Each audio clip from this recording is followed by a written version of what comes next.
For me, the biggest challenge with DeSantis, if you go on their policy, and if we were to take all the candidates and on 20 different policies, let's just say, okay, and you would say, which one of them do you agree with most on policies? DeSantis is probably going to be up there. Of course. But there's one big factor there. You got to have the audacity to go out there and sit with people.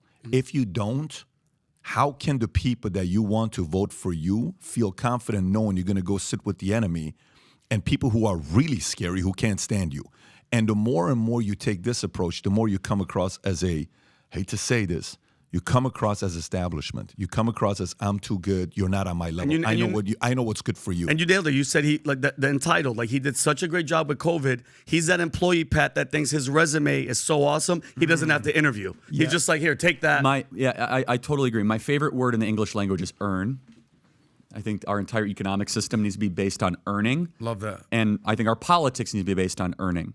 And to Donald Trump's credit, he wants to earn this nomination. He's acting as if it's an open field. He's running to win. Ron DeSantis is not exhibiting the behavior, the language, or even the flexibility. You know this in business, right, Patrick? If you're not doing well, then fix something. Change a message. Change your approach. Don't keep on doing what doesn't work. I mean, that is the definition of insane. That is the definition of insane, and it doesn't make any sense.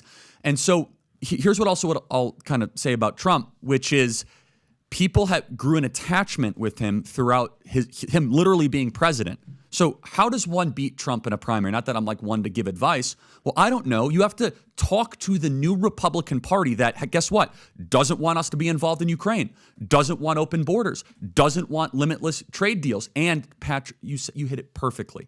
If you understand the Republican base, which I believe that I understand it better than most, our podcast is the most, by proportion, conservative Republican podcast out there. Democrats really don't listen to our show, and that I wish they would, but it's this. They are a scorned community.